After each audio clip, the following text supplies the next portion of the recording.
Good morning, good morning. Welcome to today's episode of Speaking Out, Exposing Corruption Incompetence.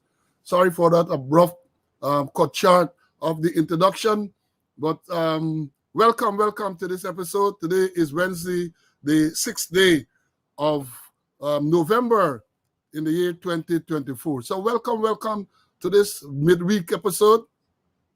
I know that you're all anxious to hear the news. You're anxious to be given the credible information. So welcome. Share the live. Share the live. This morning, a lot of people were reaching out because we send a notification. There's a time change in the U.S. So the Guyana is now 1 hour ahead of Eastern Standard Time. Guyana is 1 hour ahead. So we continue to schedule the program on Eastern Standard Time, which is 11 o'clock, New York, and the people who are carrying that Eastern Standard Time, which is 12 o'clock Guyana time.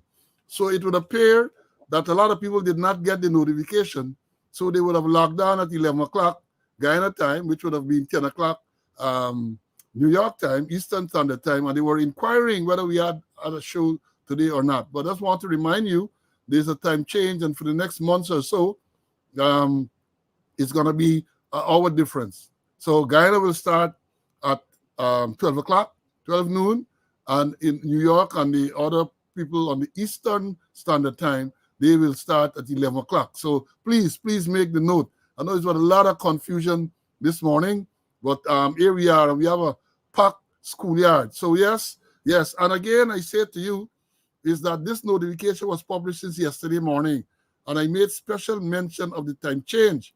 But people apparently, and many people commented and say thanks, but some of you who have not subscribed to the channel, and those of you who have not are not following the page on Facebook would not have gotten that notification.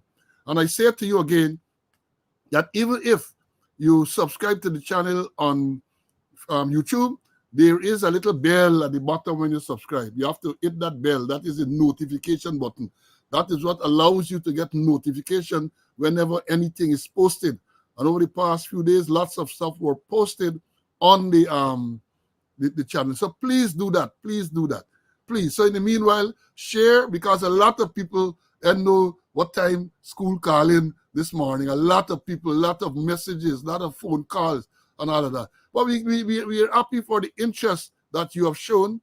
But I just want to say that you have got to do your part, and we are going to do ours. For example, people have joined, and we have almost 600 on the live at this stage, and only 14 thumbs up. Come on, we got to keep telling you all this all the time. It is important that you do that. That allows the algorithms to kick in, and for more people to be advised, to make the show even more popular. You know, the popularity of the show is getting to some people. They're planning all sort of things to shut the show down and to ruin people, me especially, lawsuits after lawsuits after lawsuits, all in an effort to prevent you from getting the valuable and credible information. So that is why I say to you, do your thing. Come on, hit the notification button, and as you could see at the bottom there, too, scrolling, we have the Zelle and the Cash App number for those of you who want to make a contribution. Up to yesterday, someone calling me to find out the Cash App number and so on. It is there. For those of you who want to make a contribution, please, the number is going to be scrolling at the bottom. The number is the same number for the two. So yeah, having said that, my colleague, Mr. Conway, is already in the studio waiting to bring you valuable information. And as we normally say, this is the day that the Lord has made. Let's rejoice and be glad in it. Let's give praise and thanks for being in the land of the living. You know, these students, well, not all of them are not students. Some only come out to troll us. The focus of the camera here, I think a couple of weeks, we didn't get the S in the speaking out properly, and people commented, why is speaking? Because they get from the P-E-A-K. They're criticizing. They did in a manner to criticize, really. So I tried this morning to adjust the camera so you can get the entire word. Speaking out, exposing corruption and incompetence. That is what we're all about, speaking out. And we're going to talk some more about corruption in this country, in Guyana. We're going to talk about, because all of a sudden, it is a word now that is in vogue.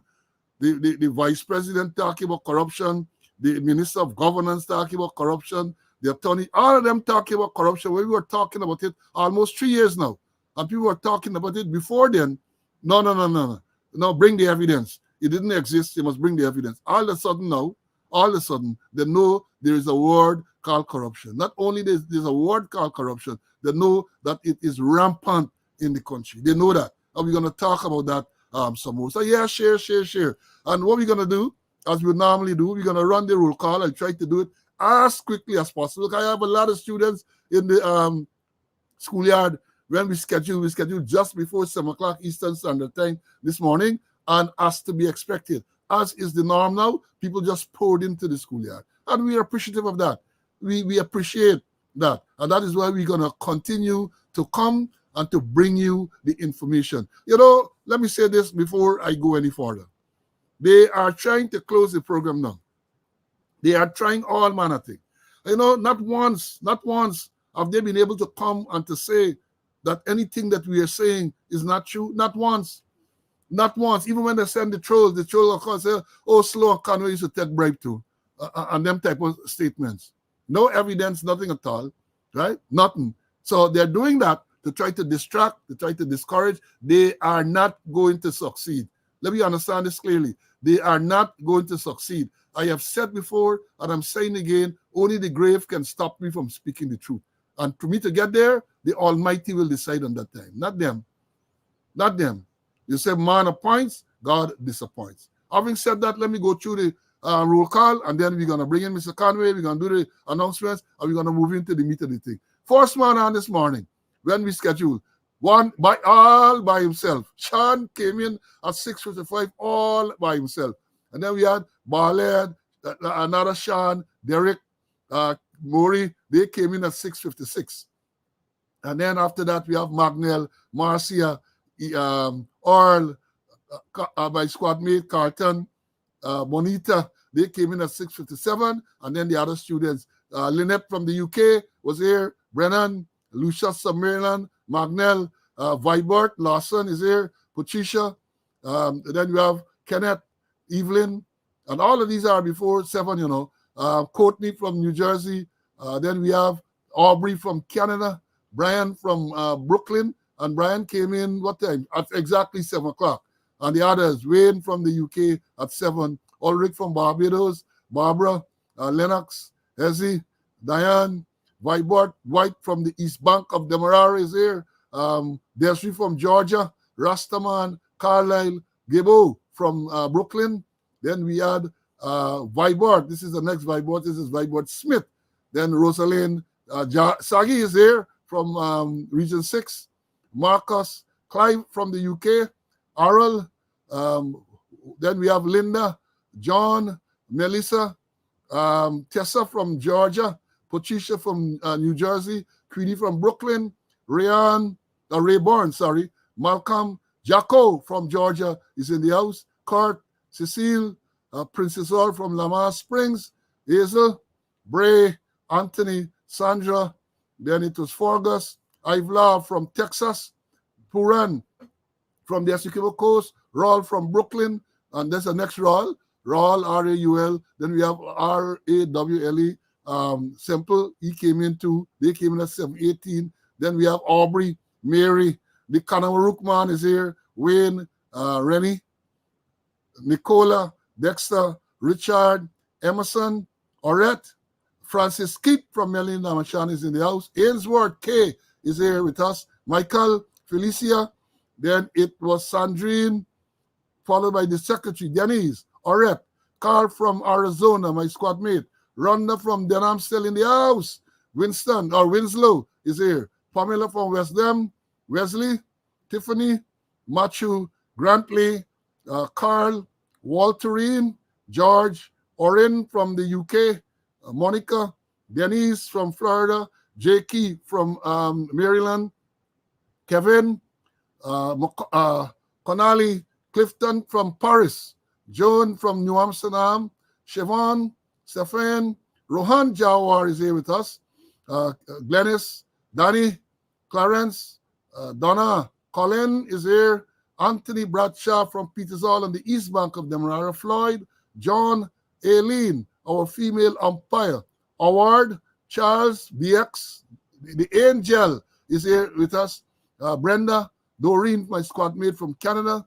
Marlon Linden, Audrey is here. Gary, Isabella, Patricia, David, Colin from Queens, Karen, Mr. G, Michael, Everett from Texas, Bert, Phil, Claremont, Barbara, Nigel, me is here, Albert, Morton, Ulrich is in the house from West Dem, Dwayne, then it was Onika, Henrik, Ronald, L. Ben, Tilula, Michael Brower is here from British Virgin Islands. Then it was Lorraine, Sharon from the UK, Cranston, Clay, Beverly, Trevor, Vernon, and this is Vernon Beckers, as you can see. Audrey, this is another Audrey. Clay again, another Clay. Then we have Harold, Uverine, Shamlin, Glennon Wilson, 0540 from Untag, Namibia. Then we have another Wilson, followed Mark. Then it was Derek, Anne-Marie, Marva, Chilo is in the house. Keon, Peter, Reginald Duncan is here with us. Moses, Johnny, Enola, Janella, O'Neill, Wayne, this is Wayne, Bumi, Lester, Royston, then it was Courtney, Neville, Marla, Pauline, and then I have to give out, this is a notice I had to put out at some stage to tell them what was going on with the timing. Then it was Marcia, Dorette, Wenda, Colin, Gloria, Doreen, this is another Doreen Clark this time, Neville, Paul, John, Roderick, Marlin, Lokesh, Marvin, Cedric, and the last person in the schoolyard was Jason. And then when we went live, the people who came into the classroom, the Facebookers, Edward is as brigade is number 1 position. Carlton Popo is here with us. Then it was Brandy, Trifosa, Lynette from Good Barbados. Then we have Dion. Then it was Cecile, and the list goes on and on and on. As I tell you all, schoolyard pack up, school pack up. People want to get credible information. That is what they're trying to prevent us from bringing to you. It is you. You have the power to make sure that they don't stop us from bringing you credible, valuable information. Let me make the announcements. We have some sad announcements first, and then we're going to make the others, and then I'm going to bring Mr. Conway. Now, the first announcement that I want to make, let me pull up my notes. We have the death of retired inspector from the TSU. You get a long name, Horace Earl Vincent Johnson. We knew him as Bora. All of us in the TSU knew him as Bora. 12397 was his police regulation number. Bora used to be there years when I was OCTSU. Bora used to be in the kitchen. He, along with Arpon, them boys used to handle the galley. And we were good friends. Bora and I were friends because we shared the common hobby, mining Tower. Those of you know, but we were boardmen together. We had with Tower, and we used to exchange, and we would talk, exchange views, put them for ramp, and all these type of things. He said, yeah, Bora passed away. I learned a few days ago that Bora passed away. And then I learned only last night of the death of retired Special Inspector Lois. Lois was a man at the police tailor shop. Y'all remember Slim? The older police remember Slim, what we said, red skin, fair skin man. He was at the tailor there. He was a regular at the police at a rank bar. We understand that Lois passed away recently. Also passing recently, we would have learned of the legendary Quincy Jones. People of my age would know of Quincy Jones and all his music, directed music for Michael Jackson and all of those things. Legendary. He was a producer. He was everything. Quincy Jones passed away recently. And then only last night, I learned of the death of attorney at law Mark Conway.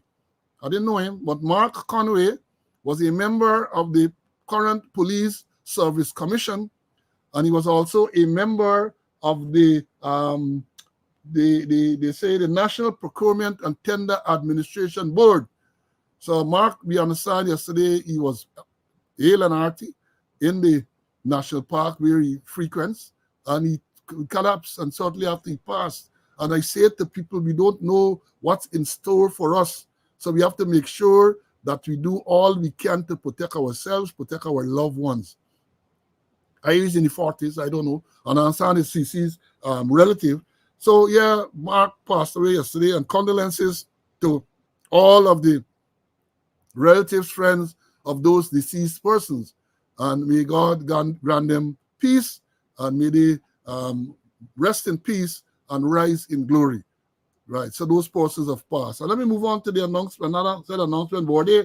We have belated birthday greetings to retired Sergeant Johnson.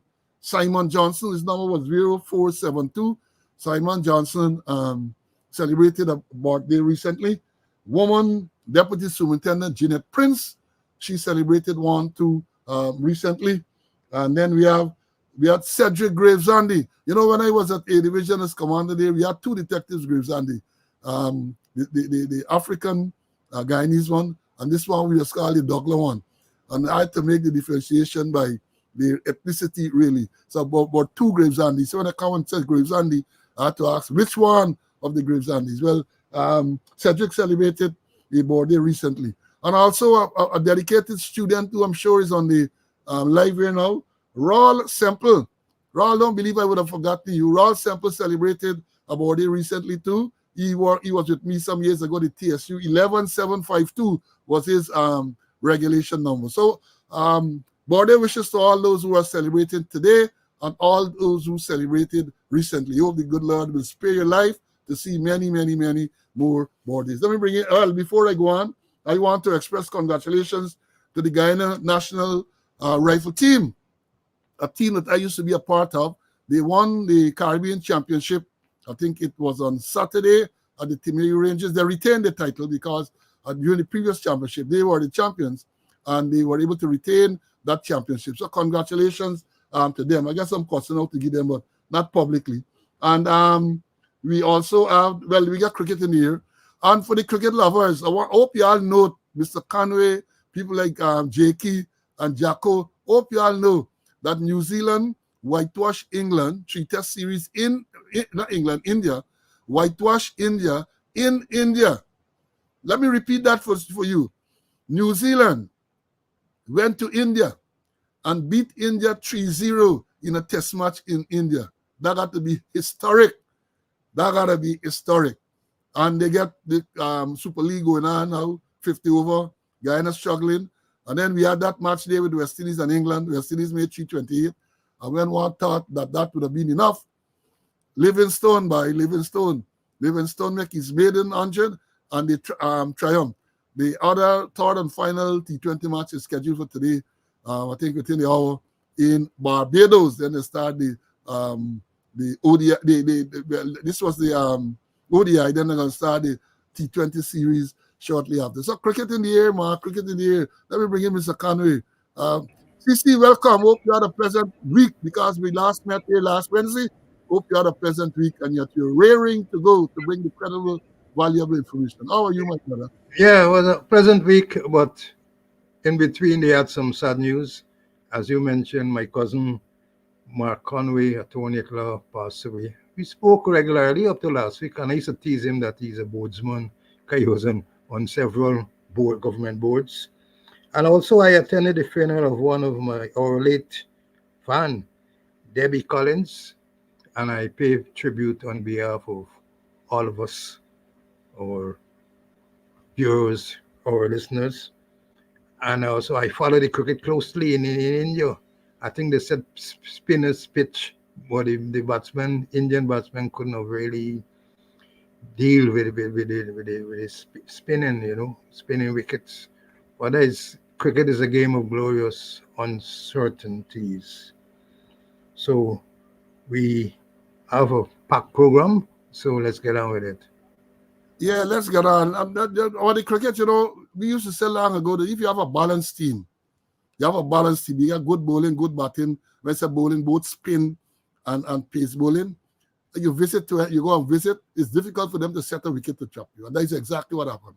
India is known for their prowess in batting spin. So the wicket was spinner friendly, but the New Zealanders were able to exploit it. With a man from India too, you see the man who destroyed them is a man who has Indian origin. But that is how it goes. You have to make sure that you get a balanced team, and therefore let the better team prevail. Yeah, but let me go on. One of the first things that I want to talk about, I made a note here, I don't know where it is, because another announcement is that the course 84, I think it was 84 or 88, I think, celebrated an anniversary on the 1st of November. That course included people like Paulette Morrison, retired Assistant Commissioner Claire Jarvis, John Sayers, and those persons were part of that course. And they celebrated an anniversary on the 1st of November. I'm going to get the details a little later. But I remember Morrison Paulette became the first woman cadet officer in the Guyana Police Force. These are things that need to be recorded for posterity. But people don't do that. They don't do that. They do all manner of other things. Things like that need to be recorded so that we know that Paulette Morrison was the first female cadet officer in the Guyana Police Force. They have had several after. Now, let me tell you this matter. A shocking development in a matter that we reported sometime last week. You would recall that last week we reported that there was a robbery at Port Mourant Market where two men, one armed, the report said one armed with a gun and the other with a cutlass, robbed a jeweler of cash and jewelry and all of that. And they said one of the robbers who they named him as 18-year-old Permanent Portab, called Mikey. He was chopped and killed at the thing. He was chopped and killed. Now the development I'm referring to is that yesterday in yesterday's Tablet News, it says that Port Mourant poultry vendor charged with robbers' murder. So someone is now charged with the murder of this robber. Some people say bandit. And the story says that he was denied his pretrial liberty, a poultry vendor, Sahindra Marimutu, who was charged with the murder of a robber. The defendant has been remanded to prison and is expected to return to the Wim Magistrate Court for hearing on the 29th of November 2024. On October the 26th last, Marimutu was plying his trade at the Port Mourant Market when Parmanan Portab, called Mikey, was killed following a robbery.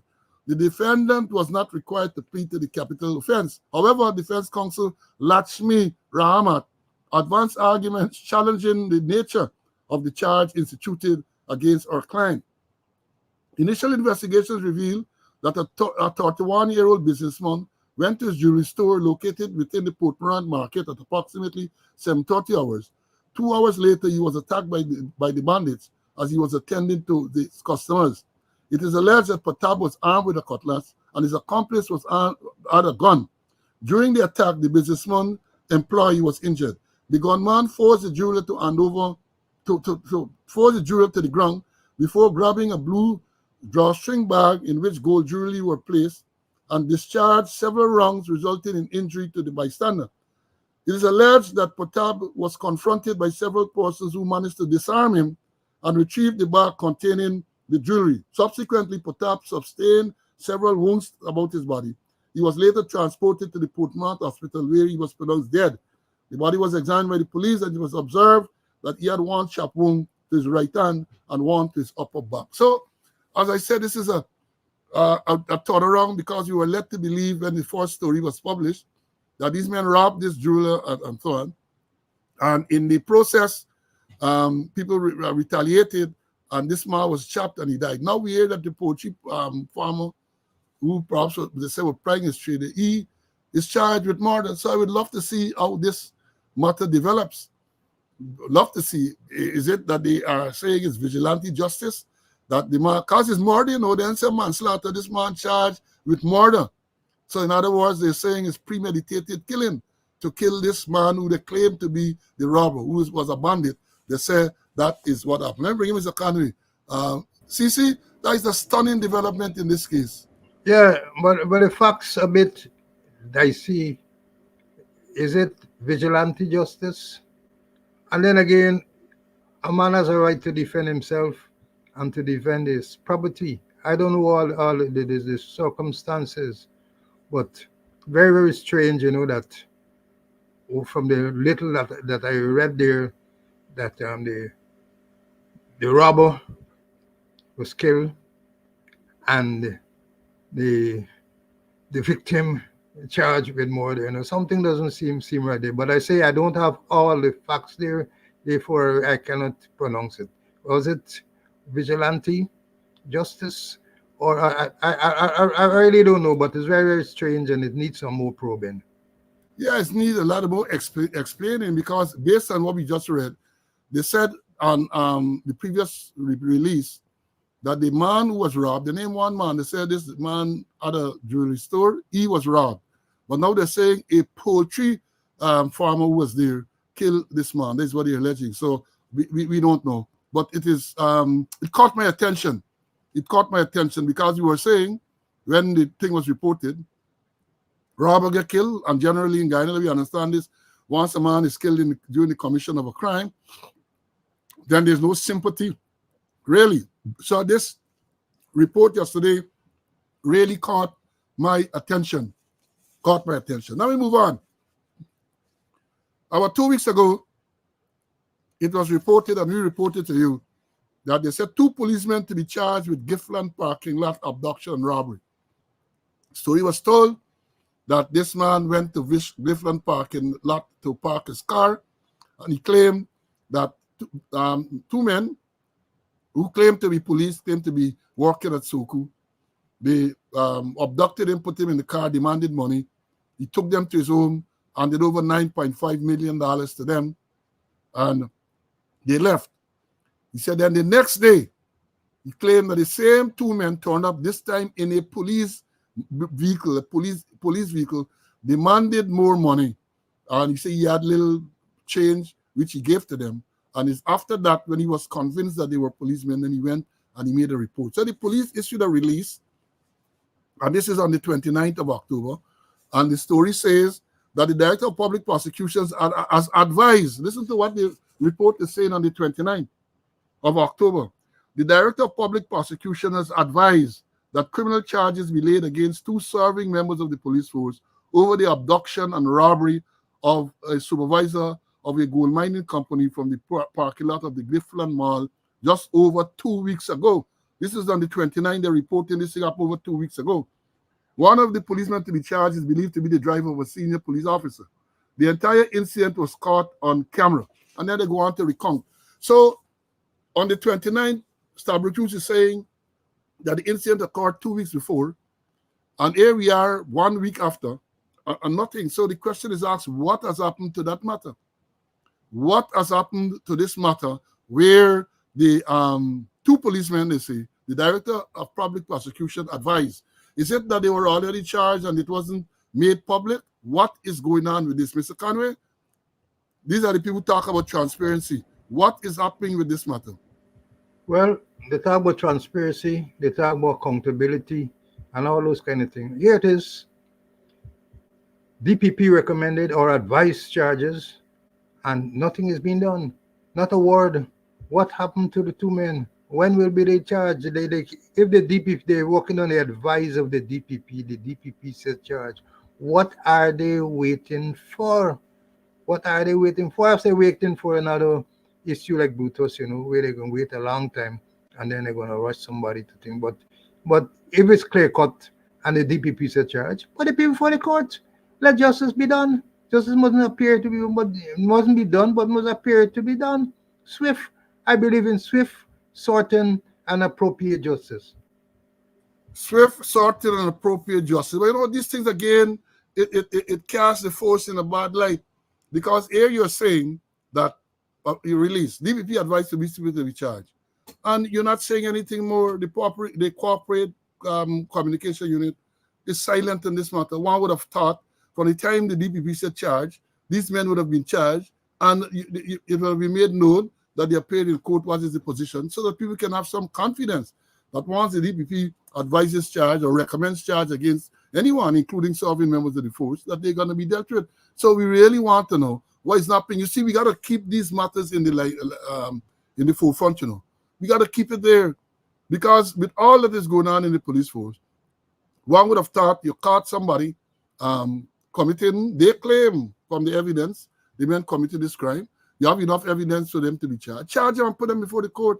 And as the people would say, let the chips fall where it may. But when you delay, people getting suspicious as to what really is going on. What is the reason for the delay? Because they have not explained that. They have not explained what is the reason for the delay. We would like to know. Now, let me move on with this matter. As I said, I have been talking about corruption on this platform for almost 3 years now. Speaking out, exposing corruption, incompetence has been running for almost 3 years. I started alone, and then Mr. Conway joined me some time later. They have been saying all the time, they're giving the impression that, corruption, no corruption. People merely making allegations about corruption. They claim when you talk about corruption, they used to say, bring the evidence. You have to bring the evidence. Well, I have said repeatedly, that is not how the way it works.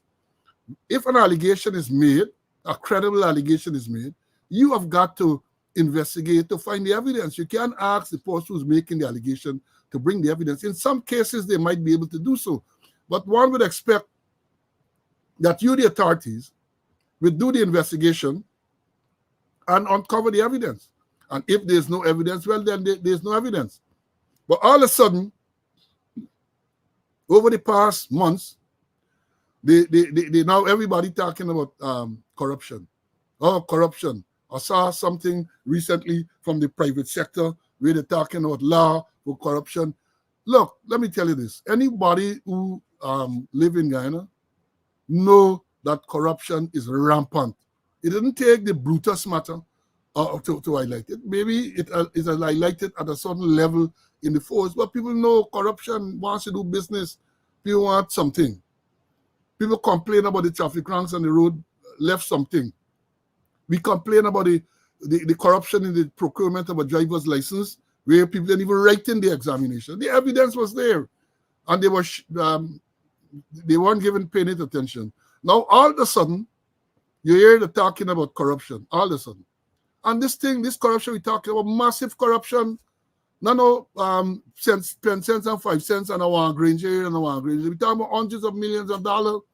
Only this weekend, we learned of another corruption involving pension books, where it is alleged that the police searched the home of someone who they claim works at the Social Security place there.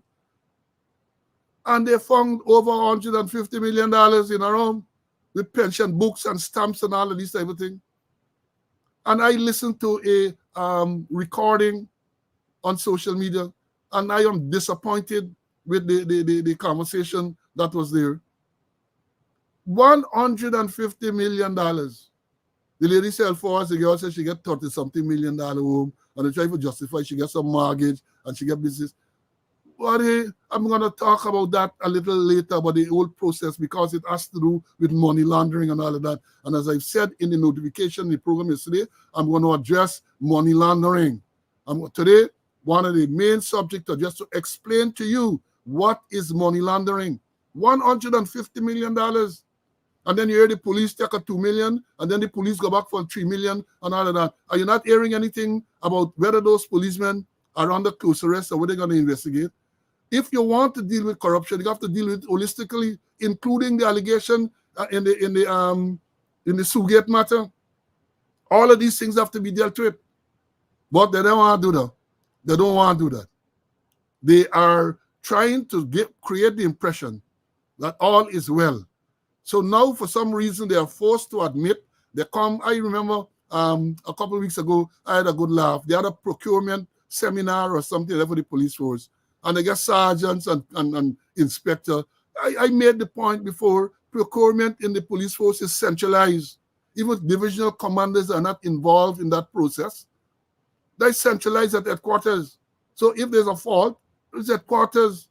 Whoever is responsible at headquarters, they are the ones who are not following the necessary laws and regulations and so on. But they're trying to give the impression they're doing something. So sergeants and corporals. I, as a commander, I commanded several police divisions. I never involved in the procurement process, never. The farthest you will go is that when they come to deal with budget, they're going to ask you to put up what you want in your division or the branch so they can include it in the budget. But when it comes to the actual procurement, you are not involved. So I don't know what a procurement seminar for sergeants and those people down the line will do, but I want to create the impression that they are doing something.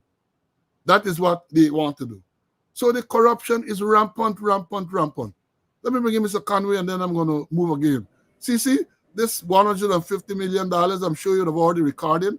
Staggering numbers, man. For me, a poor man like me, staggering numbers. What is your take on that? Well, it's shocking. It's shocking to the bone. But then we know that corruption is widespread in this country. All the departments and ministries and everything, you know. Even Gail Tisher had put out something recently where she gave an impression that, you know, there's no corruption.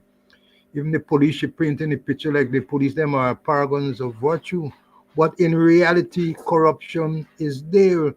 If you look at what happened in the regions, the public account committee, recently I heard, I think it was Region 9, where the RAO, where they overpaid somebody, I think over $6 million.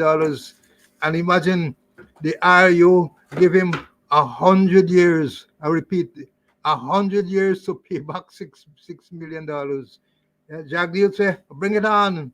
It coming on now. It's all over the place, but it just start with Jack Deal. It just start with Sue. And as you mentioned, you know, that you need to investigate. Don't say bring on the evidence. If you hear about it, do the investigation. What's going on in the procurement board? What's going on in the various regions? I repeat what's going on at the public accounts committee, glaring thing, and nothing happened to the area, you know. Nothing happened to the regional executive officers and others. They're there, they're entrenched, and they're there to supervise, you know, a lot of irregularities and incompetence, you know. The corruption is so widespread, you know, that, you know, they need to do a proper, I can't say holistic investigation.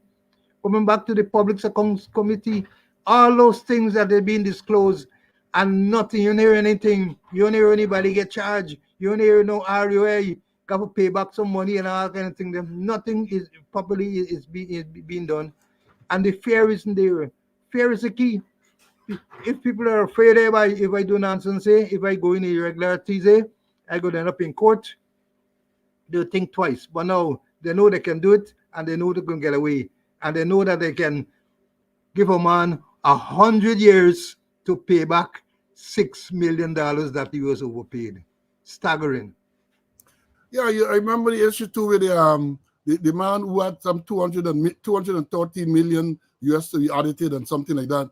And then the 213 million suddenly turned only 5 million from the ExxonMobil. All of these things, and what happened, they said they're finding some days pay or something like that. They're finding some days pay. And when Mr. Connell referred to where we should start, this is where we should really start. This one is sit there and fabricate that. Unless you say who the person is, I can't comment on anonymous people. Okay, well, let's talk about specific individuals. What is your relationship with Mr. Su Jurong? Su? Oh, Su? My relationship? Nothing. He's a tenant in my place, yeah. And he's a good friend of yours? Yes, yes, he is a friend of ours. He claims. You see, again, I say, an allegation is made. It is in the interest of the person against whom the allegation is made, if you are innocent, to make sure that a proper investigation is done. Until such time that a proper, credible investigation is done, the stench is going to follow you. The stench is going to follow you because this is a serious allegation made. And in case anyone know what we're talking about an allegation where this Sue what they talk about, they're saying that the vice president takes $500 million from Chinese to arrange deals and so on. 500 million US, right? That is what it is said. There's an allegation. It may not be true, but how do we know? You got to investigate this thing properly by credible people to clear the name of the vice president and anyone else against whom an allegation is made. But they aren't doing that. They're not doing that. And therefore, you have these problems. Now, let me move on to another issue. I'll be talking here back to the police directly. And I have a note to say, it looked like we're doing policing, we call it fire brigade policing. And what do I mean by that? You know, the fire brigade, it starts with responding to fires. So when the fire flare up somewhere, they run, they put out the fire. Rosemen and tell them put the hose at the source of the fire. Remember that? Rosemen telling the senior people they must put the hose at the source of the fire. So we're talking about fire brigade policing. And we saw recently, or we were told repeatedly, he had problems on Lenora with noise nuisance. People making noise, especially at weekends, people can't rest, they've been in the media, people complaining, they're writing and so on. And then they had a murder, a double murder. 2 men get killed some night and so on. We saw recently the acting commissioner, the extended squad, to turn up at Lenora. So fire, turn up. Then I understand that as a result of that, 2 ranks have to work. You got to get beat patrol. 2 ranks got to work there during the course of the whatever time it is to try to prevent this noise nuisance or to deal with the noise nuisance. Fire brigade. So what happens to all the other places where people complain about noise? I recall reading repeatedly in the newspaper somebody from Sheriff Street making complaint that when the weekend comes in particular, nice galore, some bar they have there. Other places across the country as well. When last they took action that we know of is when they go and stop the music in the church in region number 1. Walk into the church, stop the music, arrest the man who was playing the keyboard. But you have to have a proper holistic effort approach to deal with this thing. The acting commissioner turned up at Lenora, and you believe that is going to solve the problem? You believe that can be sustained? Do you think that can be sustained? And then more recently, over the last weekend or something like that, they had incident at Essequibo Coast, region number 2, region division 2. Well, let me say this. In all my years in the force, I spent 37 years in the police force. Essequibo Coast was one of the quietest places in terms of crime. No crimes. If they get a 1 crime or a 2 crime, no crime. The most bearing crime they had was when they robbed the bank at Anna Regina, and a policeman, Richard Feikel, was killed. But now you're reading so often robberies, and robberies in particular on the Essequibo Coast. So there was one recently, I think, where a businessman was robbed. They had 1, people get killed and all of that. So fire brigade policing again, the acting commissioner turns up. He turns up to meet with the people. And here, let me say this. Once the acting commissioner turns up, Lenora, Essequibo Coast, he was instructed. It is my belief that he would have been instructed to go there. But the thing requires a proper policy. And here, I can play this thing because I don't want you to believe that we're telling lies on these people. So the acting commissioner goes there. He had an interaction with the people in the area, and listen to him. Listen carefully what he's telling them. Listen. It's a little long, but you got to play it for you to understand what we're talking about. It's about 7 minutes long. So sit back, pull your popcorn, get your Coke, and listen. Here we go. Yes. Listen, you're coming to spend a week, and then you're going back. You're coming to spend... No. You're just going to spend 1 week because we are bringing up a team from the TS2. They're going to be working on the giant services. I think the problem they have up here, the police kind of, look, I want to use the term. All right, I want to use the term. So you're going to spend 1 week, clear up this whole place day and night, double up this whole place, lock up everybody, and back to them, right? No. 1 week or 7 days the most. If you go beyond 7 days, you're going to spend longer. If you finish before 7 days, you come down before 7 days, right? Good. You should start traveling down to town. I'm going to meet you in the 4:30 in my office. Today. That job there. All right, sir. No problem. Yeah.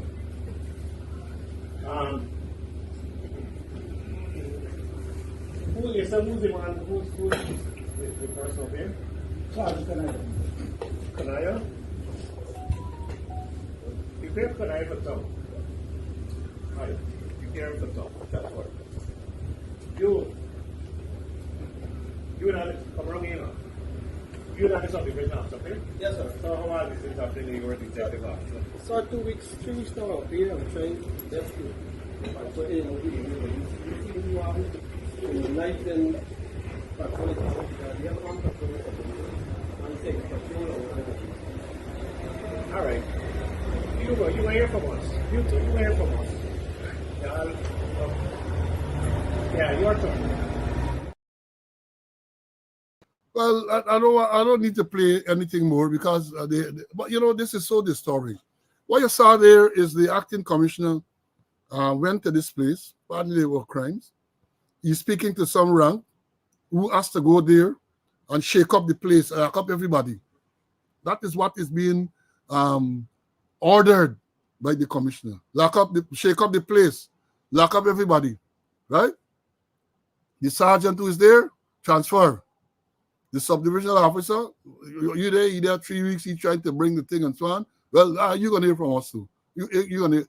That is how, and that is what continues to the demoralization of the force.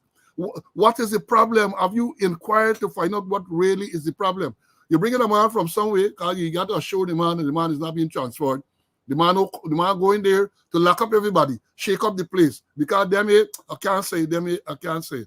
So lock up the place. That is the type of policing that you're seeing going on. And you're telling me about wanting to get the involvement of the community in fighting crime.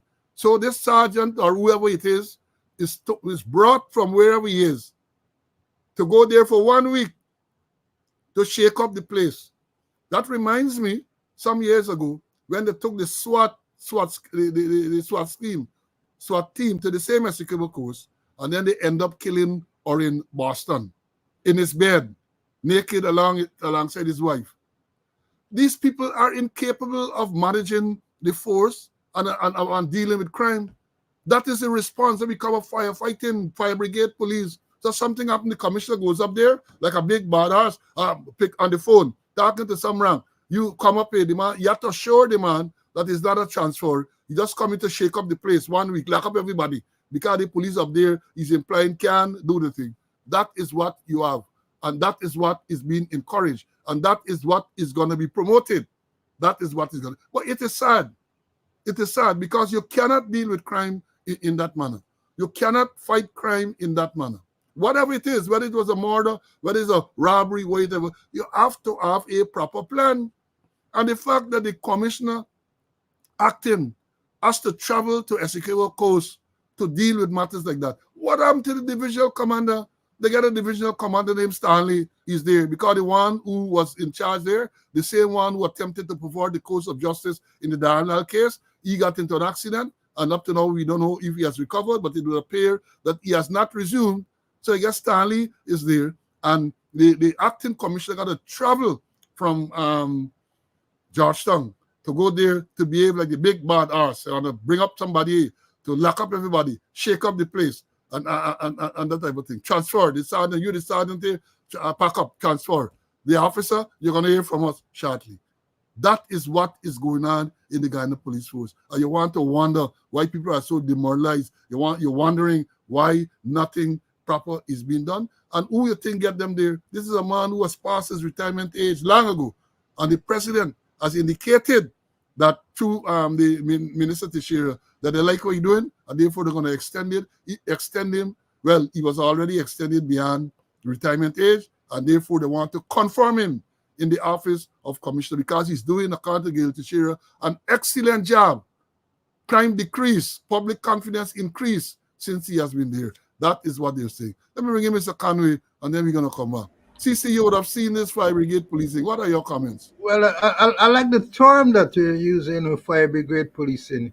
You know, like the firemen at station waiting for things to happen, and then they rush to the scene, and as Minister Ben said, put your hose at the source of the fire. So the hose and everything will get burned up, you know, and with the fire. But I see the extended squad rush to West Demerara. The big issue in land over there, as I understand it, and I was a former commander of West Demerara. So the big issue now is issue. And we haven't heard of a single case where the police went to scene and at least seize some part of the some equipment, you know, and prosecute anybody for noise nuisance. That's all they gotta do. Report of noise nuisance. If you warn them and they continue, you're going to seize the equipment and put them in for the court.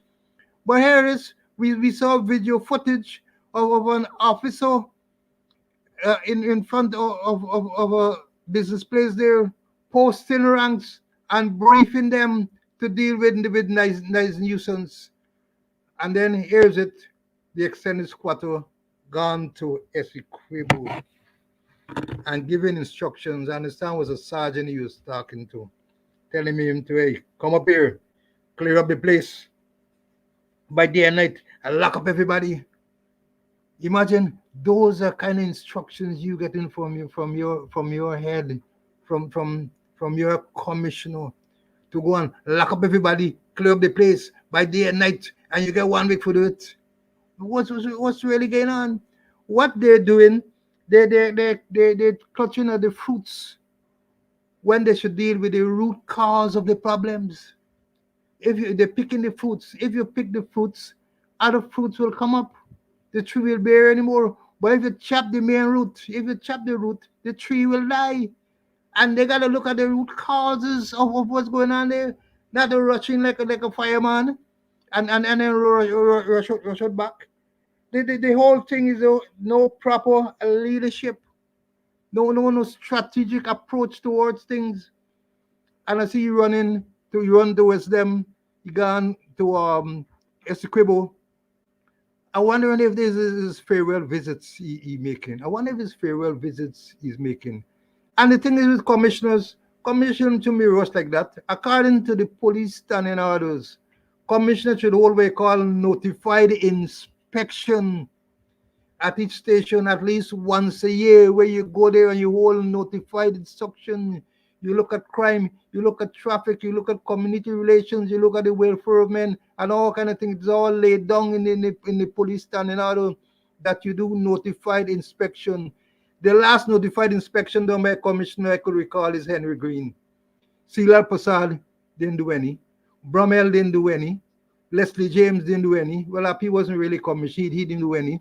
And this present squatter, extended squatter, hasn't done anything. You go and you visit on all notified inspection. Inspection is an indispensable tool of management, not rotation like how they said they rotate three assistant commissioners. That they must hold proper notified inspection. Go into the divisions, talk to the ranks, talk to members of the public, and find out what's going on. Get to the root causes of the crime, and don't try to pick the fruits, because when you pick the fruits, other fruits will grow back. Cut the main root and the tree will die. And Paul, you talk about Essequibo where we hardly had any crime. I was the OC at Romvelt at one time, and Romvelt had more crime than Essequibo. The whole Essequibo was very dormant, but now I don't know if it's the management or what, but Essequibo is getting to be a hot spot where crime is concerned. And there's it, the extended squad rushing to Essequibo, and then on his phone calling in some sergeant and telling you, come up Essequibo, come up for 1 week, clear up by day and night, lick up everybody, lick up everything, and then you're going to go back to thing there. And perhaps just like what they did with the SWAT team, where they send the SWAT, and up to now they can't say who send the SWAT to Essequibo and kill Boston, murder Boston. So the whole thing needs a complete shake of the Guyana police force from top to bottom. From top to bottom, sideways to sideways, all them things. Well, needs reform. The force needs reform. There is not they don't have the appetite to implement proper reform. So they think about it. Something happened. And note the areas that they're sending these things. are areas that are perceived to be supported or supporting the current government. Leonora, I think the president is from that area. Essequibo Coast, these areas are traditionally strongholds of the ruling PPP government. So that getting at them, where the own people them complaining about crime and all these type of things. But crime all over is how you manage the thing. And this attempt by the squad to the senior sergeant, some of the sergeant can do it. Well, I shouldn't ask that because the sergeant was instructed to go there and shake up the place, lock up everybody. Do it in 1 week. You're coming up a team from TSU and Joint Services, lock up everybody. That is the type of policing that you're going to have. Well, no wonder, because again, as I say, that is what is being encouraged. Let me remind you, when the government they wrote to the leader of the opposition to commence the process of consultation as required by Article 211 of the Constitution, consultation to appoint commissioner and deputy commissioner, they wrote, they said, they identified, they want Ikin to be confirmed, promoted to commissioner of police. They named, I think, is 5 assistant commissioners who they wanted promoted to deputy commissioner. They provided the CV of all these people and all of that. The opposition leader responded to say that he was not in favor of Ikin being appointed, and he stated the reasons. Talk about what happened at Linden, he talked about all authority, he talked about the qualification and all of that. So he don't believe he's suited to be commissioner of police. Then Gail Teixeira, on behalf of the president, I guess, wrote back, because she write as the Ministry of Parliamentary Affairs and Governance. I know Article 211 of the Constitution says that the president appoints commissioner and deputy commissioner. The Constitution outlines the process. It says the president has to consult with the leader of the opposition and to have meaningful consultation. That word is included in the Constitution. Meaningful consultation. President also has to consult with the chairman of the Police Service Commission, who has to first consult with the other members. I was once the chairman of the Police Service Commission between 2018 and 2021, when the president, Mr. Granger, wanted to appoint the commission, deputy commissioners. Then I was summoned to a consultation, and it was a cross the table story. I sat there with the president, and we had discussion. I had already consulted with the other members, and we had come up with recommendations. I worked with those recommendations. And after the discussion with the president, I left the recommendations with him. And then he went ahead and he made the appointment. I don't know that this exchange a letter between the leader of the opposition and the Minister of Parliamentary Affairs and Government is what was contemplated by Article 211 of the Constitution. I don't know if that is meaningful consultation, but that is not the point I'm trying to make now. I'm trying to say to you now that when the minister wrote back, after the leader of the opposition said he's not in favor, the minister wrote back. And here in the last paragraph, I can read the whole thing.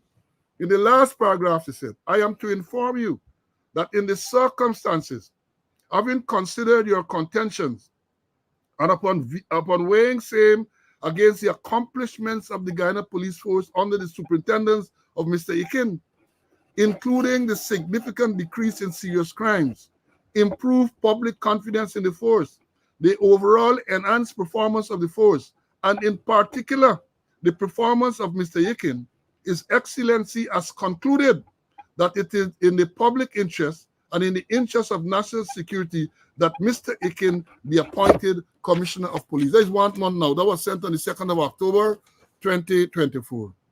So obviously what they're saying, what you're doing there, you're going good. They like that. They like that. But the country is suffering. The country is suffering. And then we talk about Minister Ben. We talk about the firefighting and we refer. Let me show you what we're talking about when we set this fire brigade policing, when the minister telling them how to fight the fire. Listen to it. It's a short video. Listen. See my boots? It's darker than yours. You must dress just like a firefighter out here. Don't come with this fancy uniform. Make sure the men have oxygen tanks and that they're directed to put their hoses onto the source of the fire. and to have sledges and axes to break in to get to this. Well, there is it. The minister turned the leading firefighter. There is the chief fire officer, another senior. He tell them, put your hoses at the source of the fire. How you know the source of the fire? I understand is that till when the investigation is done, then going to determine. You got a raging fire. You can't know where is the source of the fire. But that is where you have poor leadership at all the levels. And let me say it, all the levels. It is poor leadership. Poor leadership. When it comes to the police force, one cannot deny. You get all the allegations. We come into that just now with all the money laundering allegation and the theft and all this everything. So whatever is going on in the force, the government is comfortable with it. But I am sure, I don't have the authority to speak on behalf of all Guyanese, but I'm sure that a lot of people are not comfortable with what is going on. They are seeing the incompetence daily. And let me bring in Mr. Conway, then I'm going to move on to the next issue. See, you saw that there. I'm sure you want to have something more to say about this whole issue that we're talking about. Yeah, the whole thing is mind-boggling. They're just running helter-skelter. That's what we're doing. Nobody's sitting down and have really a real strategic plan of how we're going to fight crime. They have what we call a bogus thing that they put up. They said they got a strategic plan. And strategic plan has got to be smart, specific, measurable, achievable, realistic, and task-oriented. Now, they borrow a bit from Capital Simmons, but they don't do their own thing. And they have a strategic plan, what is the so-called strategic plan that they're using. But the divisional commanders aren't okay with the strategic plan. The sub-naval officers are not okay with the plan. The station sergeants are not okay with the plan. The subordinate officers are not okay with the plan. The ordinary ranks are not okay with the plan. And they're talking about partnerships. And the persons who they want to partner with are not okay with the plan. So how is going to work? How is it going to work? The whole thing is in shambles, and things need to be properly reorganized. Crime will continue to be on the increase, and the nonsense what Gail's sure right in there. That is bluff, complete fabrication and total distortion of facts and figures. And it's the same thing they're doing, where we're going to talk maybe on the subsequent program about the traffic situation. Yeah, I mean, where this thing is insulting the intelligence of Guyanese to write officially to say that having considered your contentions and upon weighing same against the accomplishments of the Guyana Police Force under superintendence of Mr. Ikin. What accomplishment this lady is referring to? What accomplishment?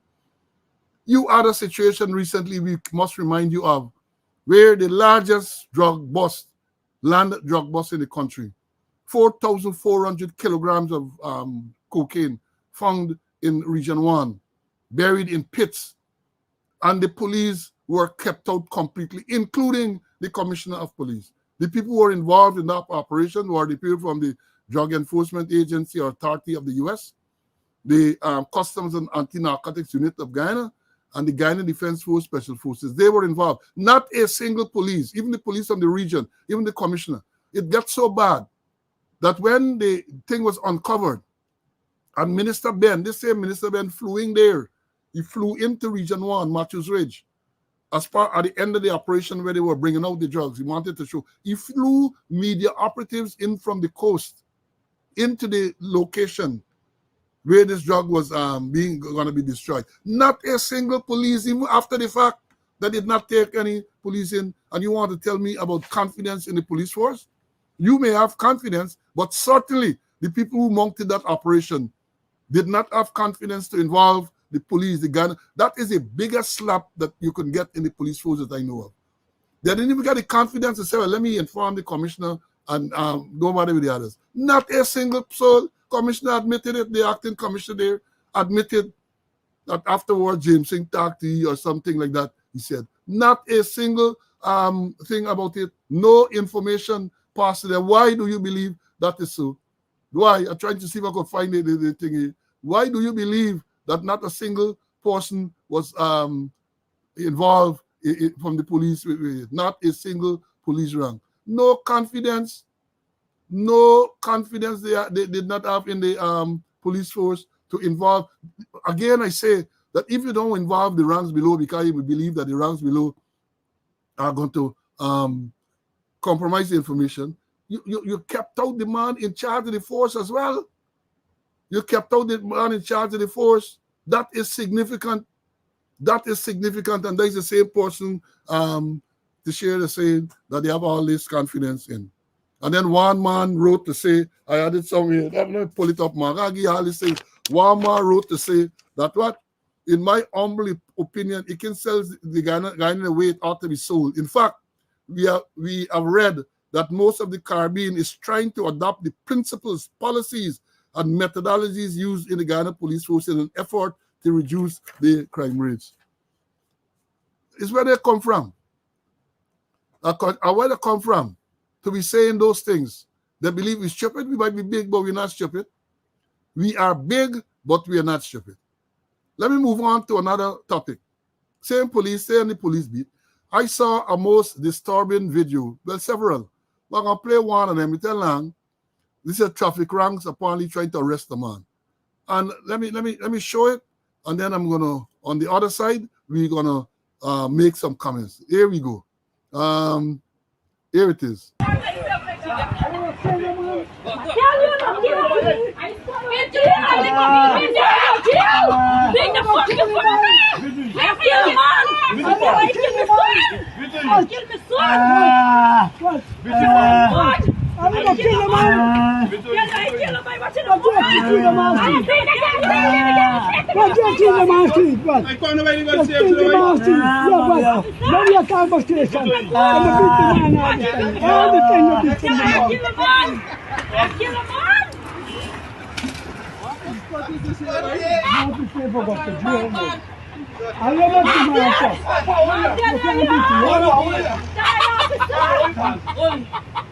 You make a wrong mistake then.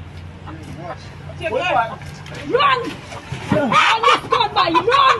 I can't come to some video. I can't hear what I say, officer. I can't run for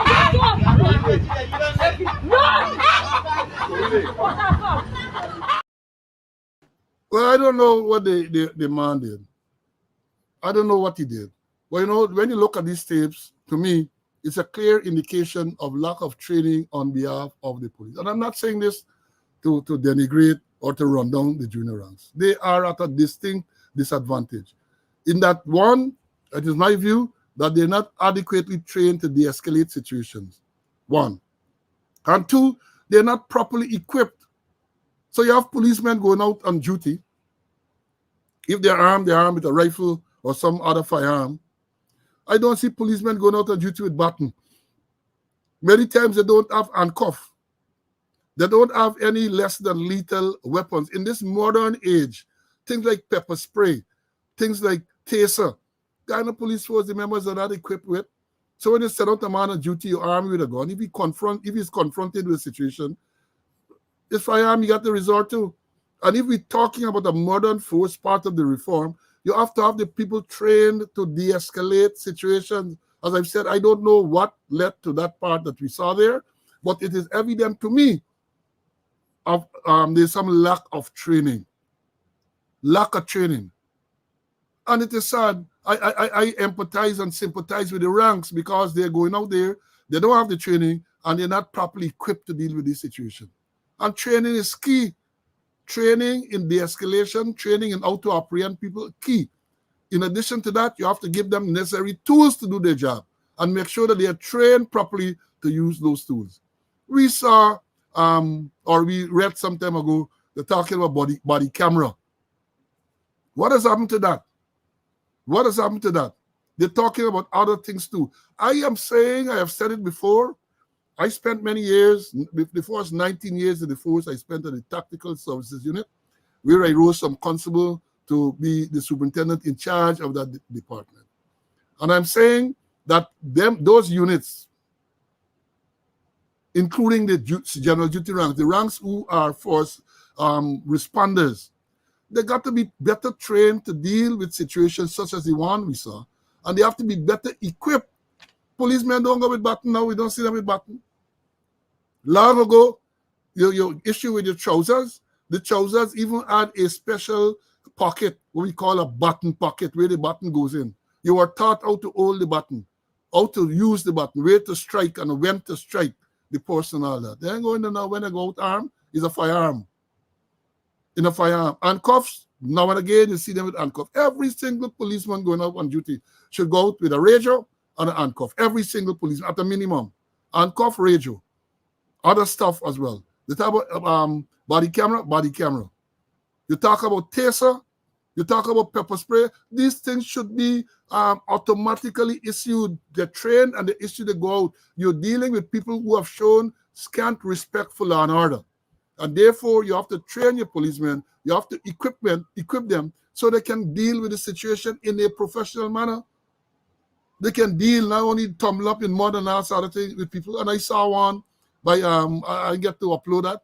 I saw one in the Stabrook Market area where a policeman trying to arrest a man. Policeman give a straight right. And comrades, let me tell you all this. We are in a bad place. And I said, I am blaming the ranks necessarily. You have to blame the leadership, the people who are there to make plans and to make these men are trained to deal with this thing. They are exposing these ranks to unnecessary peril. Exposing them. Let me bring in Mr. Conway. He's the man. He spent years and years at the training institution. He is qualified in training. So I'm sure you're going to have something to say on the training aspect of what we just saw. Yeah, Paul. The government spent under the Citizen Security Program. The government spent millions of dollars, and I'm talking about US dollars, to train police ranks. They have what they call a 1-year comprehensive training program, which I headed.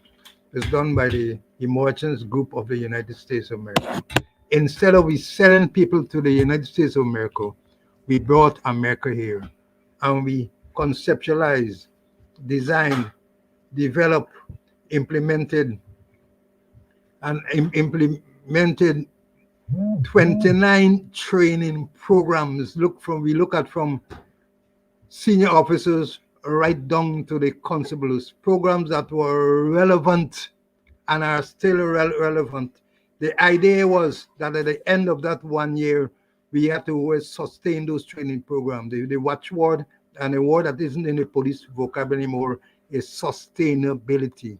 I continue. I hand over to Paul Williams. Paul Williams continued the training, and then Hicken took over as a training, and he just brushed them aside. Those were excellent training programs. Programs like anger management, conflict resolution, effectively dealing with people, effective investigation, self-esteem. Now we also train them how to de-escalate situations. Now when the police got in the scene, they escalating the situation. And then again, I wonder when the police don't do, they don't do self-defense. They don't do unarmed combat. We look at in incidents there that 2 policemen there when they can't control a 1 man. Yeah, they don't know about self-defense. They don't know about unarmed combat. It all boils down to training. Resurrect those training programs.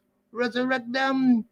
But then they have difficulty because they don't have instructors now to utilize those programs to do the kind of training. We talk about the body camera. I saw footage, I think, a couple of weeks ago, where apparently like they got somewhere. It's like they still have some body cameras, and they were talking about procedures to deal with the body cameras. And here's who we had. A little constable was teaching them. I mean, we get some sharp, bright constables, but what about the top people? What are the persons in charge? A constable teaching them about the cameras and the how to use them. So I'm making the point again, the training, the anger management, the repeating, the conflict resolution, the effectively dealing with people, the effective investigation, the self-esteem, self-defense, unarmed combat. Those things are critical. How to de-escalate a situation. And most time when you look at the video, when the police turn up, they're escalating it, they're making it worse. Or I used to say, little by days, they're making it worse for us.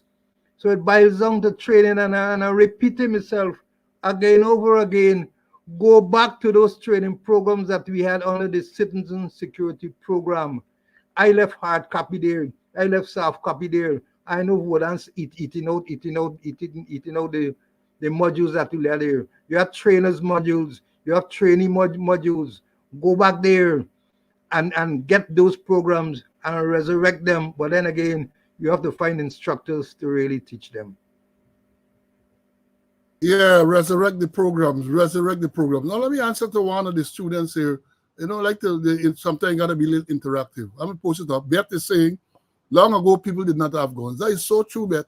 Long ago, people did not have guns. Now, you got to understand, when we talk about law enforcement, people have guns, but not all of them have guns. Not all of them. A small percentage you're going to encounter with guns. So you have to cater for everyone, and that is why we're saying you have to go there with baton, pepper spray, taser, and guns. We're not saying you're going to leave back. So it all depends on the situation. You have perhaps the appropriate tool to use. You don't want to go, as happened in Grove some time ago, for domestic violence. You go with gun, and then you have to end up shooting people. Whereas if you perhaps had pepper spray, if you had a taser, you might have been able to deal with the situation without resorting to deadly force. There have to be a escalation of use of force. You can't just go with gun alone. That is the point we're making. We go in New York and those places, police get gun. Yeah, they get gun. But they don't have gun alone. They don't have gun. They all have the radios. They all have handcuffs. They all have pepper spray. Many of them get taser as well. So depending on the level of violence you encounter, depending on the level of resistance, you would know how your response, what would be the appropriate response. Boy, you send a policeman out there with a rifle, or you're sending out there with a pistol. You're telling him that if he's confronted with a situation that he got to use, he doesn't have anything else to use. He didn't even got a button to put two lash on him on knee, as we were taught, like that and so on. And that is the problem. There's where you got to sit down. You got to sit down and formalize these things. Put together proper standing operation procedures. They talk about the camera, the body camera. Have they developed an SOP or a SOP? Have they developed a SOP to deal with the body cameras? I don't know. But I'm saying that if you're going to introduce something like a body camera, you have to have a proper standard operational procedure, which has to be known and taught to everyone. How the cameras are to be used, how the images are to be stored, at what intervals are they to be backed up.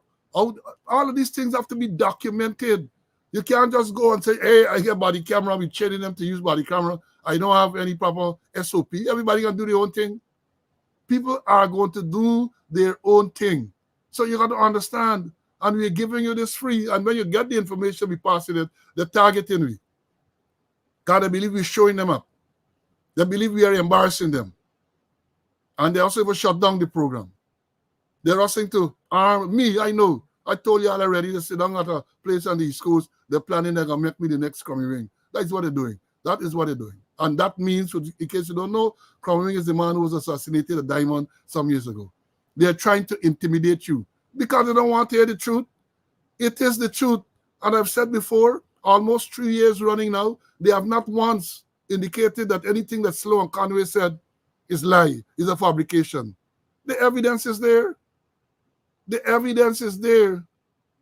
So let me, Andrew said, not amendment to the standing order. You need to do over. We were doing over. We did quite a number of these standing orders. We created some new ones as well. You got to amend. Standing orders are standalone orders from 1 to 105. If one is not relevant, you remove that one. And what you have to do is create, for example, you can't amend to deal with body camera because we never had that. So you have to now create a new standing order to deal with body cameras. That is what you have to do. You have to create a standing order. Because you can't just give people body camera to go out there. I don't have this standing order to guide as to how this thing is to work. Yeah, somebody said, you actually use a button, they call it nice stick. Yeah, that's so true, Carlton. Because those things, again, I say, you want to go out there, you have to cater for a range of activities, criminal activities, from the very violent to the less violent. You have to cater for all of that. So you encounter somebody with psychiatric problem, you can't use gun on them unless the person is armed and dangerous. Perhaps a taser, perhaps pepper spray. And that is what we're saying has to be done. But they're not doing anything. They are not doing anything about. As a matter of fact, when we were asked to assist in revising the standing order back in 2019, we end up with criminal charges for conspiracy to commit fraud. Understand this? When Mr. Conway, myself, Mr. Whitaker, Mr. Gilbert, and George Fraser were asked by the Commissioner of Police, Leslie James, to assist the force in revising those antiquated old-time standing orders. Because up to now, the standing order talking about train and all them type of thing, steamer fare and train fare. And we were in the process of doing that. And when they wanted to get me and Conway off of the commission in 2021 because we did not acquiesce to the request of the president, they said that the fact that we were paid a stipend to conduct, to review that is conspiracy to commit fraud. That is what they say. That is so. Those standing orders are there up to now. They haven't even incorporated the ones that were amended. They're still using the old one, 2002, and that one is appalling because it still reference things like governor and all them things in the standing order. Believe it or not. Believe it or not. So that is what we have. That is what we have. Now let me move on to this matter. You know, this matter I'm done, this charge against Boutas. The first thing I want to say, Boutas appeared in court some time ago to answer 30 criminal charges. It's misconduct in public office, larceny by public officer, money laundering, and other charges. And the matter was put off to the 18th of November. Now let me say this. Up to now, we haven't heard anything. We heard in court when Boutas made an application to leave the country, affidavit by the head of the Special Organized Crime Unit. He sorted an affidavit which says, and it was revealed to us for the first time, that there are 240 criminal charges pending against Boutas. 240 criminal charges. 2 weeks ago, 30 of those charges were filed. Now, we have not been made aware when these other charges, he's going to face these other 210 charges. We ain't heard about that. We have not heard about that. What we know is that going back to court on the 18th. Now, let me say this. When the magistrate read those charges to him and they decided on bail and all of that, that would have been in respect to the charges that were read. The magistrate can't pronounce on charges that were not filed and read to him. So this 210, that are there, we don't know what's going on. When are those charges going to be read? Or have they decided to discontinue with that proceeding? Because that has nothing to do with the 30 that were read. You read charges, the charges are filed, and the magistrate came up before the magistrate, read those 30, and then they put him on bail, $6.2 million bail. But what happened to 210 more charges? You don't have to wait until the other matters, because when those matters come up on the 18th, it's to decide on the way forward with the 30. Maybe they can take this opportunity to read some more, maybe. But you don't have to wait. You do not have to wait on the 18th. Those charges could have been filed, and it could have been arraigned again in respect of, if not all, some of them. Because as we said before, it is not easy for any magistrate, almost impossible for a magistrate during the normal court hours to read and to go through the process of 240 criminal charges. Because each and every charge has to be read. In this case, the charges are indictable, so he does not have to plead, but then bail has to be determined on each and every charge. And there's a long process. There's a long process. But we're not hearing anything more. And when we talk about it, they say, oh, you're talking. What are we talking? You talk about being transparent. You talk about being open. And the man faced all them charges 2 weeks ago, and up to now, almost 2 weeks up to now, you can't say what is this position with the 210. Have they negotiated those away? We don't know. We don't know. All we know is that the charges were filed. And after the charges filed, Brutus withdrew the constitutional motion where he named everybody. He said the cabinet interfering with the investigation. He said Soku is not conducting a proper investigation. He said the Ministry of Home Affairs intervened inappropriately. He said the Police Service Commission intervening. He said the acting commissioner taking order for study for leave. All of those things were said in the affidavit, in the matter he filed, the constitutional motion. And then the vice president said he could talk if he wanted to talk. Well, you know what I told you all year that Smokey Robinson, one of the famous artists, one of the famous singer, has died. So perhaps they're looking for a replacement. He can go and he can sing. Cut a record deal with Mourant, one of the more famous during my era. And there are others as well, RCA and all of those record labels.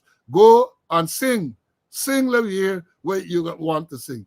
And let me bring you Mr. Carvey to tell us about these 210 charges that are pending, man. See, we not hear anything about this 210. What, man? They negotiate those things away. A wall, a silence. I don't want to believe, that Brutus will want to have his day in court. You think this one will get 210 charges hanging over your head? As you mentioned, when he's to appear on the 18th, is to deal with those 30 that were filed against him. So what happening with the rest? Is it that they have abandoned it? Is it that they say to hell with the DPP advice? Forget about the DPP advice. We doing we own thing. Get on with it. This thing has been there for a long while. And here's it, you have 210 cases that the DPP advice charges. And so far, apart from the 30, nothing more. And time is going on. Time is going on. So something is radically wrong. They're not transparent. They're not coming forward and telling us anything. So as they're not telling us anything, it's open up itself to various conspiracy. People suspicious.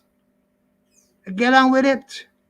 As I say, I believe in justice. I always remember when they had the incident in Oklahoma City, when they bombed the city, Timothy McVeigh and others, President Clinton said, the action that we will take will be swift, will be certain, and will be appropriate. And I believe in justice, in dealing with justice. The action has got to be swift, it's got to be certain, it's got to be appropriate, but nothing is forthcoming. It leaves us to a lot of suspicion, and it leaves a lot of conspiracy theory. It's time that they come forward and let the public know what really is happening. And also to let Brutus know what is coming down, thing hanging over your head. I'm sure you want to clear the air. I'm sure he wants to have his day in court. So give him the opportunity. Justice delay is justice denied. Yeah. And correction, folks, it's just Smokey Robinson. It's Quincy Jones. Thank you. It's Quincy Jones a meme. Why you make these mistakes? Quincy Jones is the man who died. I had announced it earlier.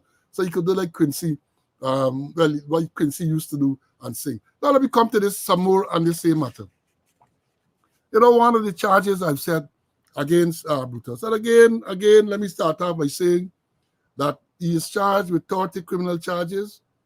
And in the system that we operate in, Brutus is presumed innocent until proven guilty. He's presumed innocent. He ain't got to prove nothing. The prosecution has to prove the case. In some cases, the burden of proof is transferred. But I don't think it is transferred in these cases. The prosecution has to go there and produce the evidence to convince a court that these crimes that they are alleging were committed. Well, here is one of the crimes that they are alleging. It is called misconduct in public office. And this relates to this $60 million that they say that he got from the Police Consumers Cooperative Society. Let me read, and then we can analyze. I want to talk now about money laundering. But let me give the background first. It says that he misconducted himself while performing the said duties. That is his duty as Deputy Commissioner Administration. And then the facts are, they said, that is to say, and this is the part, when you see a charge, this is the part you got to look at, because this is where the allegation is coming. That is to say, he instructed Woman Special Inspector Collins of the Guyana Police Force Consumers Cooperative Society Limited to prepare and encash a check.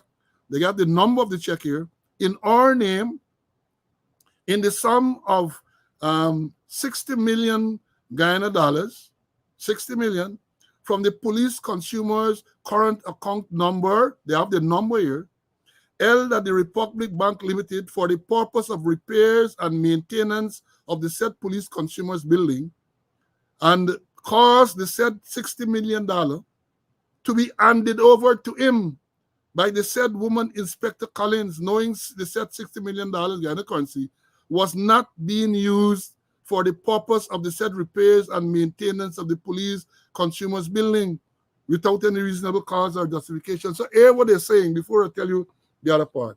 The allegation is that he got Woman Inspector Collins to prepare a check and cash it in our name for 60 million Guyana dollars. And then she had to encash. In other words, she had to change the check and then hand over the $60 million to Brutus. That is what they say. And there are several questions that are to be asked from that. The first question, I made a note here to ask: who are the signatories on this checking account? I can't. So here you have an inspector getting this check. So who signed this check for $60 million? All of these things should have been revealed in this investigation of who are the signatories to this bank account that can sign and therefore make this check authentic. And then they pay this special inspector $60 million. And according to the accusation, remember, it's just an allegation, this $60 million was handed over to Brutus. So if they said it for no repairs, it didn't do no repairs, it handed over to Brutus. Who are the persons that signed this thing? Who are the persons that are the signatories on this account? Because again, we say this thing might involve more people, because I know that when you get a checking account, especially if it's not your personal checking account, more than one person have a sign. In the police finance system, I think 2 persons, a minimum have got a sign.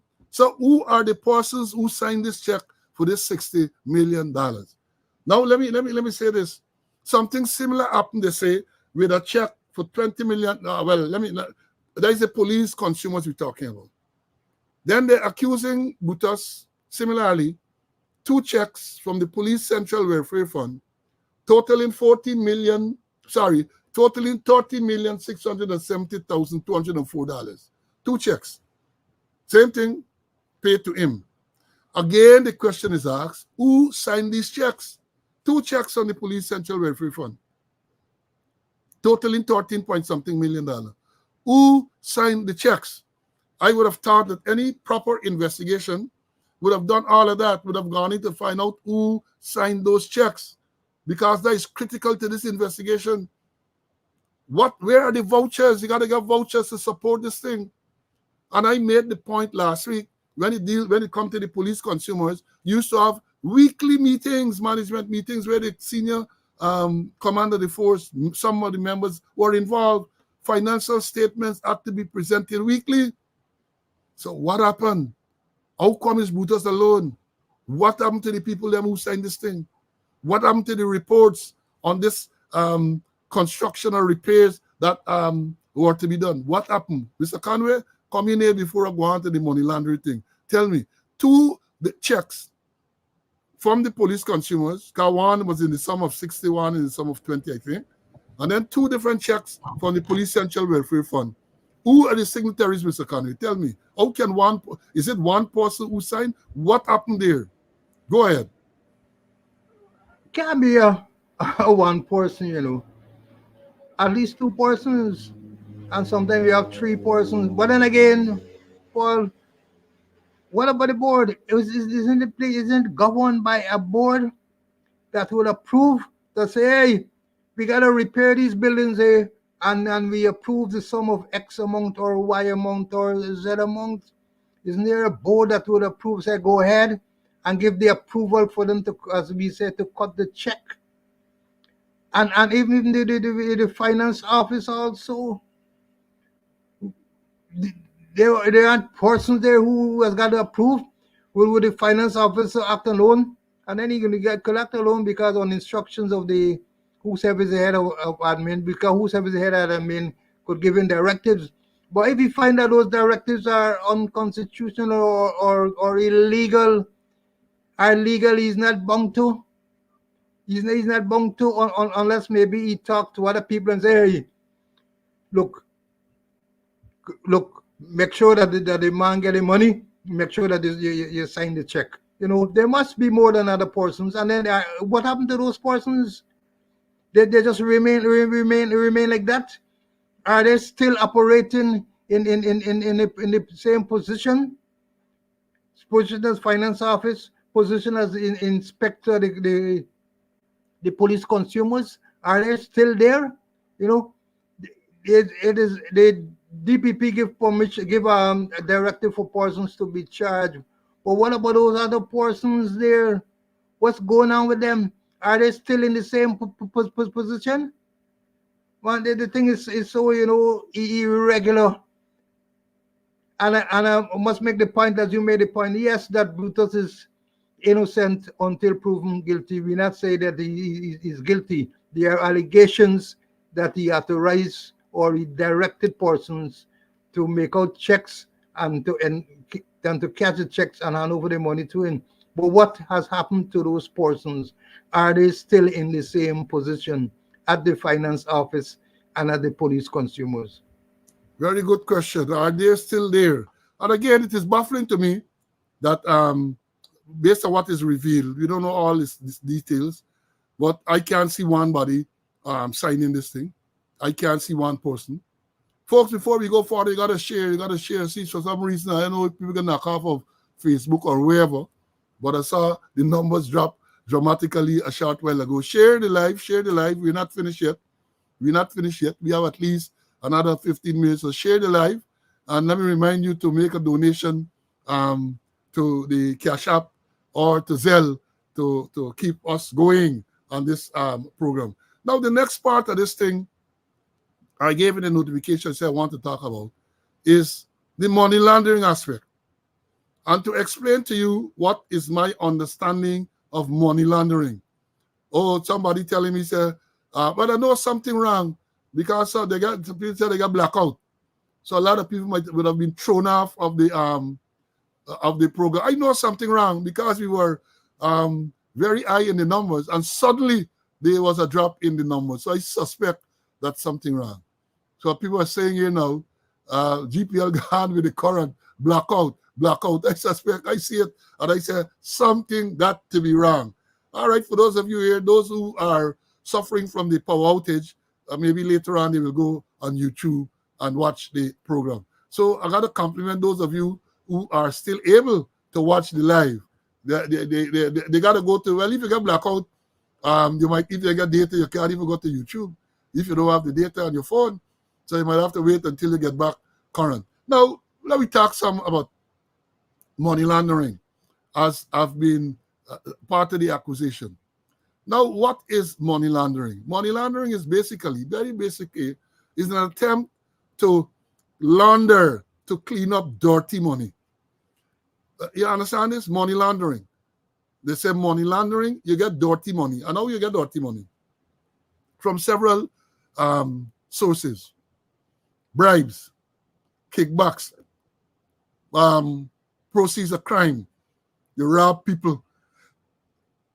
All of those things are considered. You're involved in smuggling. You get dirty money. And in order for you to, because let me understand this, if you're taking bribes and so on, 150, couple $100 million, you get the money. It's not easy for you to just go there and spend that money without people being made aware that something is wrong. Something is wrong. So you have to go through a process now where you try to clean the money. And that's where the concept of laundering comes in. You have to clean the money. So you get the dirty money from whatever source, whether you're selling gun license, whether you're collecting bribes, whether you're taking things for cover-up murder, you got dirty money. Dirty money. Right? So you get this dirty money. And you now have to, and here let me understand, this is generic attacking, I'm not referring to any specific case. And I'm not referring to the police alone. In any area you are and you're collecting dirty money, you have to find a way to make sure that the money seems legitimate. So you get the money. And the most difficult thing, there are 3 stages, but I'm going to deal with the integration part really. Where you get the money, you want the money integrated into the proper financial system. Into the banks, into wherever it is, you want the money integrated into the system. Now, as we have seen, you can't go and say you're lodging $60 million or $40 million or any big amount of money just like that. In the US, if you deposit more than $10 million, it triggers a suspicious transaction report. Guyana had a similar thing. I'm not knowing the threshold. Once this money is deposited, the bank have a responsibility to report it to the authorities that this is a suspicious transaction. Now, what happens? And this is something I told you about structuring. What happens now? Some people believe that they're smart, and therefore they know that if they deposit $10,000 or whatever is the equivalent in Guyana, that is going to, somebody said 2 million. Thanks, Sayo. Some people realize that if you were to do that, if you put $2 million, you're going to trigger this suspicious transaction report. So what they do, they'll put in 2 million at one time. Or let me say, get 5 million to put. They'll put in 5 million at one time. They're going to put $1 million every day. They will put $1 million every day, believing that they're smarting the system. But that is known in the system as structuring. So you don't put the 5 million, but every day you put in 1 million. It's going to trigger a similar report, suspicious transaction report. If you recall some years ago, when the matter that's referred to with the cash jet, that is what the cash jet man did. You get the money law, you get all of them putting money in account, and the people picked it up. He ended up with jail for money laundering because he was structuring the deposits. So what happens now? All right, 10,000 US. Did I say 10,000 US? Yeah. US 10,000 is the triggers the suspicious transaction report. US 10,000. So if I misspoke, thanks to the correction, US 10,000 triggers the transaction. Somebody told me in Guyana is 2 million, which is almost equivalent to the same US $10,000. So what happens? You try to integrate. You're trying now to integrate this money. So what are you going to do? Remember, you got a whole set of nasty money, dirty money, bribe, kickbacks, smuggling, whatever it is dirty money. And you're trying now to get it in the system. A lot of people will then go, you open some little business. You open some little business, and even if the business taking blows, even if the business is not profitable, you will declare, you will say, all right, for this week, this business made $1 million. You bank that as proceeds of the building. But the dirty money you integrate into the system. This is the dirty money you're integrating. You throw a fit. You know, a popular thing now when people get birthdays and so on, they tell you that monetary gifts are preferred. So don't bring no perfume and don't bring no chocolate or nothing to give me. Bring monetary gift. So you're popular, you get monetary gift, like we said, totaling 5,000 US. Remember, you get enough dirty money. So when you go to the bank now to deposit, you're going to deposit perhaps $15 million as proceeds of this birthday party that you get. Another way they do it, they open they buy real estate. They get into car dealership. There are many ways that they use to wash the money. Because as I've said, you get this dirty money and you cannot go just so and say you're blasé. You're going to be suspicious.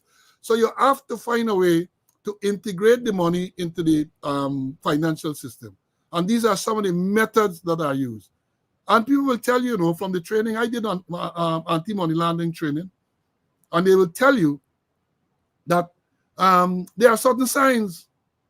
There are certain signs that can trigger suspicion.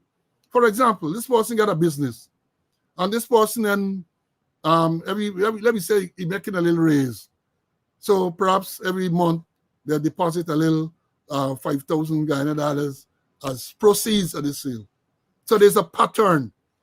Then all of a sudden they're depositing $50 million or 25,000 if you're using US, right? Or let me say 30 million Ghana. Suddenly, so remember the bank got paper trail. So you see the record all the time they were depositing $5,000, $1 million a month. Then all of a sudden, perhaps without any explanation or justification, because you're supposed to question them, then they're now depositing 10 times that amount. That is should cause suspicion that money laundering is taking place. And therefore, they have all of these methods. And there we ask again the question, how come these bank accounts belonging to the persons who are charged, Butas, his wife, and even, let's say, driver had an account of $50 million, how come these things were deposited and did not trigger any suspicious before now, suspicious transaction report before now? Because the documents say that the wife accounts had over $300 million.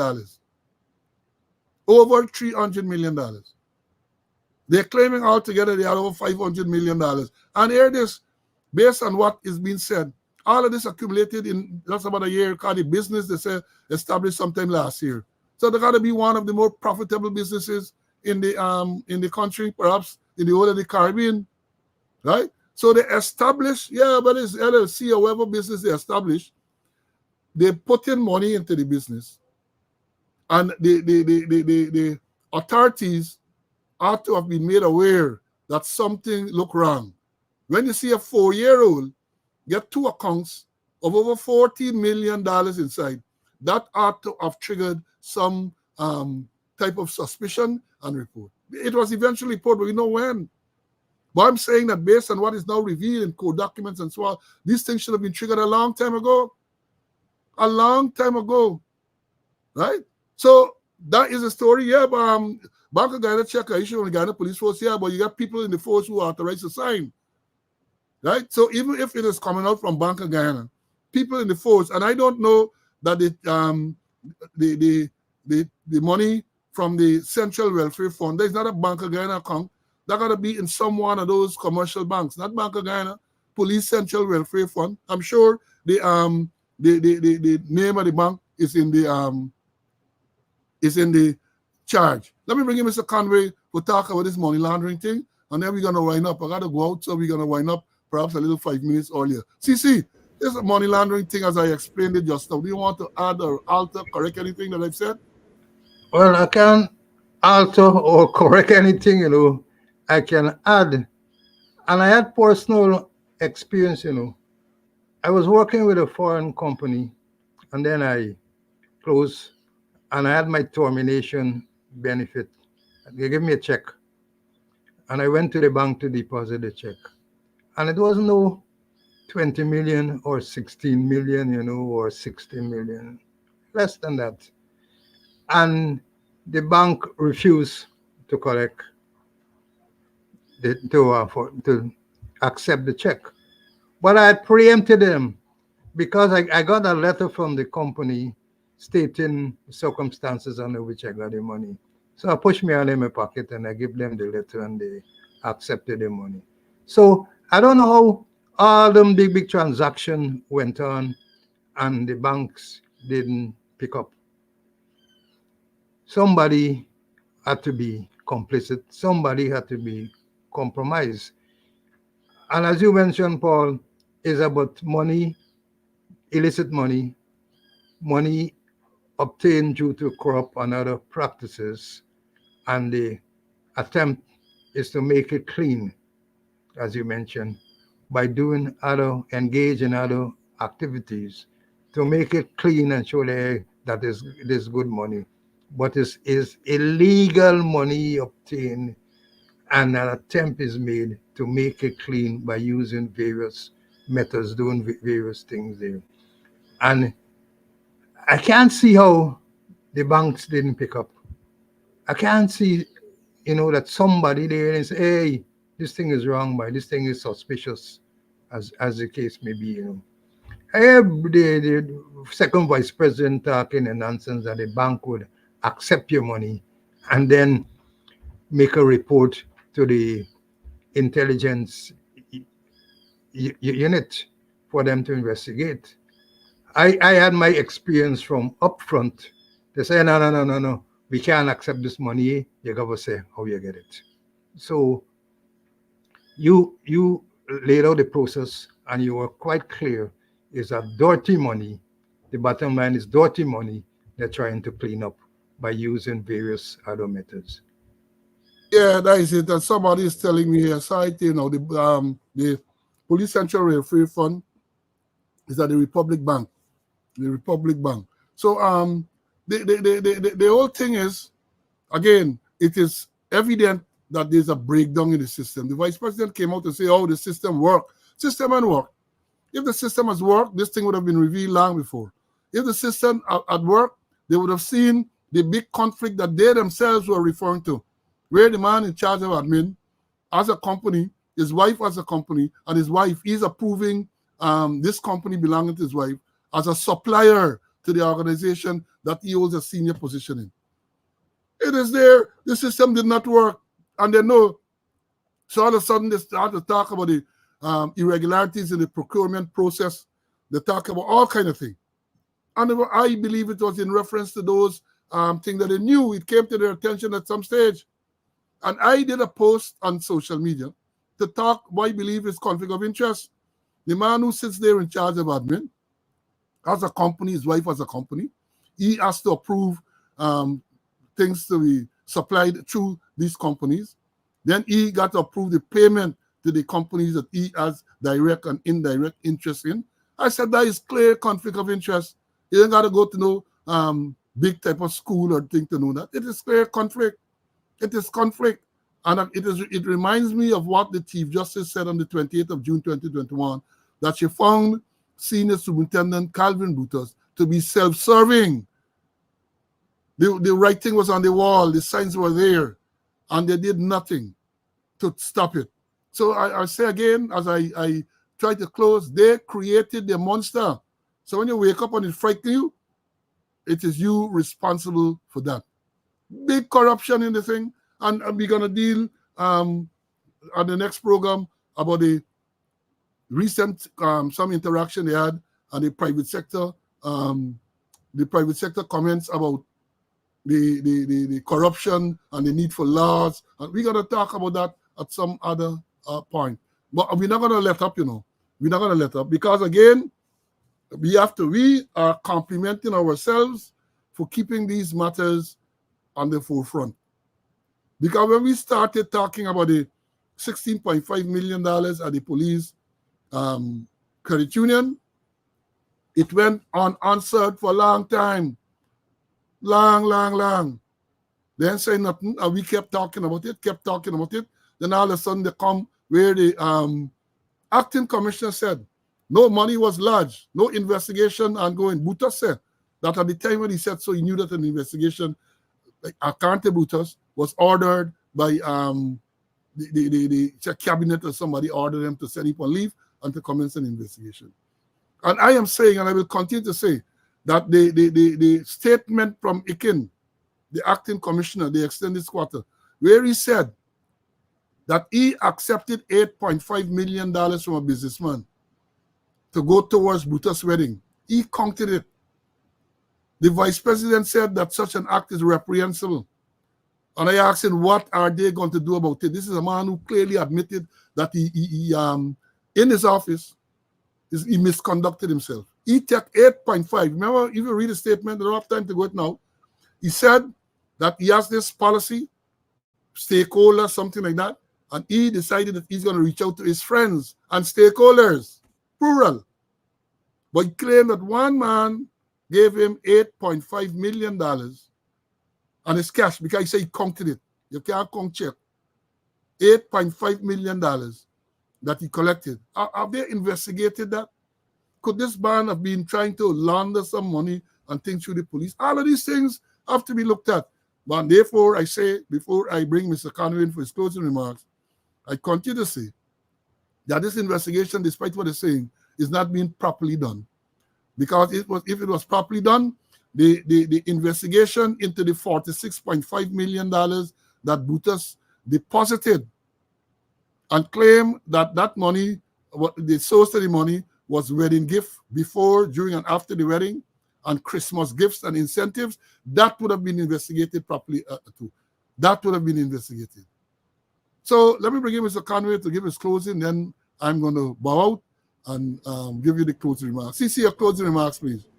All right. I'm again making a clarion call for a more in-depth investigation, a special investigation to be done in relation to what took place at the police quartermaster store. A lot of financial irregularities, a lot of corruption. And then let me jump across to Borbies, where Ranks work at the Borbies Expo for 4 nights, from 3 in the afternoon to 1 in the morning, for 4 nights, where the Central Quarantine Chamber of Commerce paid in what they call extra duty fees. And they said, and they only paid some of them for 3 nights when they worked 4 nights, and they said the 1 night got to go to the government. But they're licking up their money. Persons who just go and give FaceTime, just go and give sick time, get paid for 4 nighs. While Ranks are talking about inspectors and subordinate officers who work for 4 nights and get paid for 3 nights because a tap gonna say that a 1 night got to go back to the government. And also, what is happening with the money?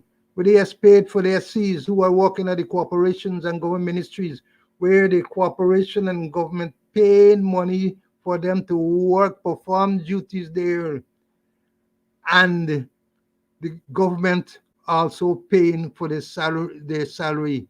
They used to have what you call SCs, they are regular members of the police force, and you got a regular special, where those working at the corporation, and so the corporation used to pay the money.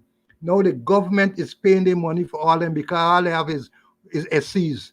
Since the extended squad took over, all members are now what we call SCs, and they no regular special, but the government and the corporation paying money for those SCs, so they're getting double payment. What is happening to that money? Maybe someone will answer us at some stage. Maybe some folks. Again, when they look at the YouTube, I guess they're gonna realize that they get knocked out. And apologies to those who were struck out. I know, so I right away recognize something wrong because the numbers just dropped dramatically. So that has brought us to the end of today's program. We are scheduled to come again on Monday, God's willing. But as I say, you never know. Keep in tune, and if something crops up, we will, as we have done in the past, we will come and we'll bring it to your attention. Until then, again, I say to you, we have so many other things to talk about. We haven't talked about the murder, people at Linden get murdered, people here get murdered. We haven't spoken about that, but we are pressed for time, and therefore, God's willing, we'll see you again when we see you. The next scheduled program is on Monday, but who knows? So until then, stay well. Bye.